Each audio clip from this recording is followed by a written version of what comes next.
I made a list of all the powers they could give to Junkrat when he joins Overwatch Stadium next Tuesday. Let's have a look.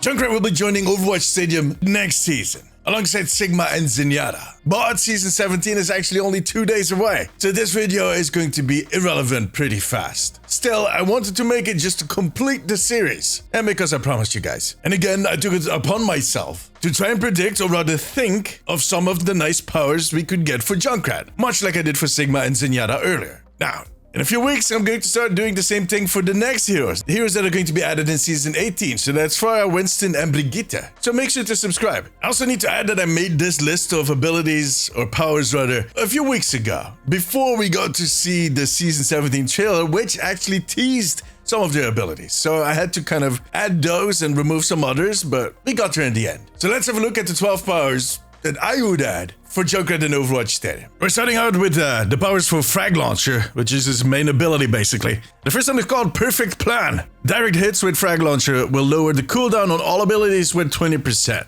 So anytime you hit someone in the face with a grenade, that is going to lower the cooldowns on your mines, on your traps, which should come in handy. And that is exactly why I called it Perfect Plan. Next up is Explosive Roulette. A bit of gambling right there. Every shot with Frag Launcher has a 33% chance to add 2 extra grenades to the shot, as if one wouldn't have been bad enough. 2 extra grenades in 1/3 of your shots, or at least statistically 1/3 of your shots. Now this will add a lot of randomness to his shots, so I'm not sure how that would pan out, but for Junkrat himself and his victims. But you know, it's Stadium, so let's give it a try. The third power for Frag Launcher is called Big Boys, and it's plain and simple. The grenades for Frag Launcher are 25% bigger. Bigger grenades. Look, it's not like bigger grenades kill people.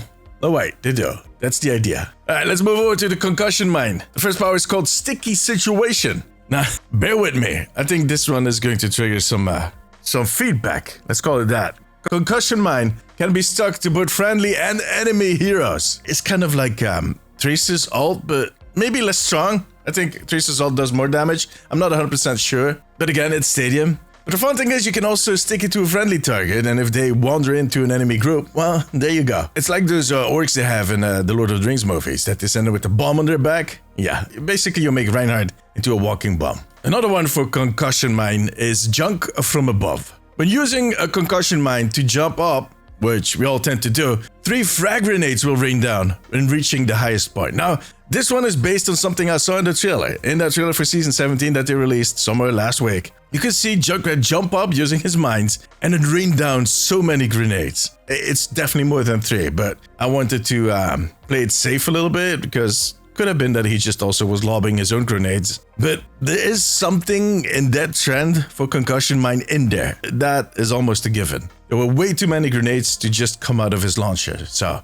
we'll have to wait and see on Tuesday what that is going to be exactly. Now, no matter what it actually is going to be, it is going to be strong. And raining down so many mines, oh god, good luck. The next one for Concussion Mine is called Extended Warranty. Concussion Mine gets an extra charge. Plain and simple, but yet very effective. It is going to help Junkrat to move around a little more frequent, faster, better, but it also is going to be very devastating to the enemy team. And if you combine it with some of the others, it's actually maybe a tad too strong, but you know, there's only one way to find out. Yeah, I don't think they're going to add something like this. I think that might just be slightly over the top, or at least if they would add something like that, they probably would lower the overall damage of every single mine to just balance it out a little bit. Because even for Stadium, there are limits. There are things that they will not do. This one might be beyond the limit. The last one for Concussion Mine is called Oops! Did I do that? Yeah, that is a reference that only people will get that grew up in the 90s. Detonating a Concussion Mine will leave a lava spot for 5 seconds. Look, lava is a big part of Stadium. Much to the annoyance of a lot of people, much to my annoyance because it kind of forces me to play Kiriko quite a lot. But I think he is perfect. If there's one character that you give something with lava, then it's going to be Junkrat. Explosions, lava, anything that's on fire, he loves it. You can tell. Watch his hair, seriously. But yeah, setting off your mine just leaves a spot of lava. If you get 3 charges of mines, that is going to be a lot of lava. Good luck with that. Moving over to Steel Trap, Jaws of Death.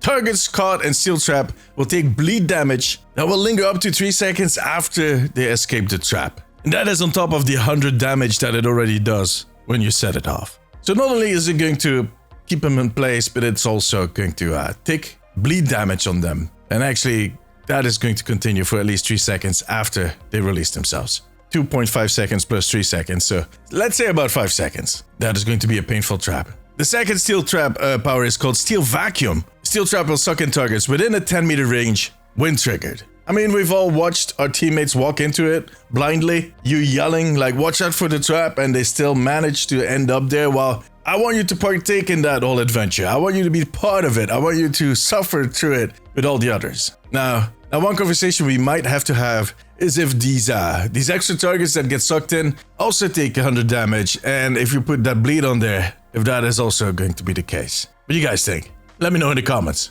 Moving over to Riptire. That is most likely not going to be the name, but it is definitely part of Stadium, of his powers. It is something that they did for the April Fool's card, and we can see again in the trailer. We can actually see him replicate that thing that they had in the April Fool's card in the trailer. So that is coming back. What it basically does is that you become invisible and untargetable while using Riptire. At the moment you set off your Riptire, you'll teleport towards that location. Now, in case your Riptire should get killed along the way, you're going to die. I think that is going to be working in a very similar fashion in Stadium. As I've said before, I don't know if this one is very useful, probably in some situations, but the thing is, once you pick a power, you can't switch it off, so you're stuck with that for the rest of the game. And I don't think it's going to be useful at any time, so you might regret it at some point. But that's up to you. You decide. I'm not your dad. Well, for most of you. Hopefully all of you. Anyways, moving on. Another Riptire one, finishing the job. I mean, the title says everything that you need to know. Detonating Riptire will drop 3 smaller concussion mines that do 50% of the normal damage in a 10-meter radius. The mines will self-detonate after 3 seconds. Now, I need to clarify one point. When I say the normal damage in a 10-meter radius, I mean that the mines will spread in a 10-meter radius. The mines are not going to have a 10-meter radius. They just have the normal 3-meter radius, but they will kind of spill out in a 10-meter radius randomly, and then self-detonate after 3 seconds, which gives you ample time to get away. I could have made that shorter, but I think it would have been too aggressive at that point. If they detonated within a second or something like that, it would just, I don't know. It would in a way be useless, because if you kill everybody, if you do your job right, you basically killed everybody in a 10-meter radius, so there's nobody left to kill. And in those 3 seconds, there's definitely going to be people walking in there. Anyways, the last one, it's also one for Riptire. It's called Rip Drone, and Riptire gains free flight. Yeah, I know. Look, you kind of have free flight now if you use walls in a smart way. What if you just can fly around? It basically becomes like a flying wheel, and you can literally come out of nowhere and drop on top of them. That would kind of be funny, right? No? Alright, fine. I'm leaving it in though. And that was all of them. Look, whatever they're going to come up with, I think it is clear that Junkrat is going to add a nice touch of mayhem to Stadium. Even more than we already have. And I'm also going to bet that he's going to be one of the first heroes that is going to get nerfed in the next hotfix after they release him. It's going to be a weekend, or something like that. But to be fair, I'd rather start out with a slightly overpowered hero than an underwhelming one. But we'll see. What do you think Junkrat needs in Stadium? Let me know in the comments. For now, however, that was it.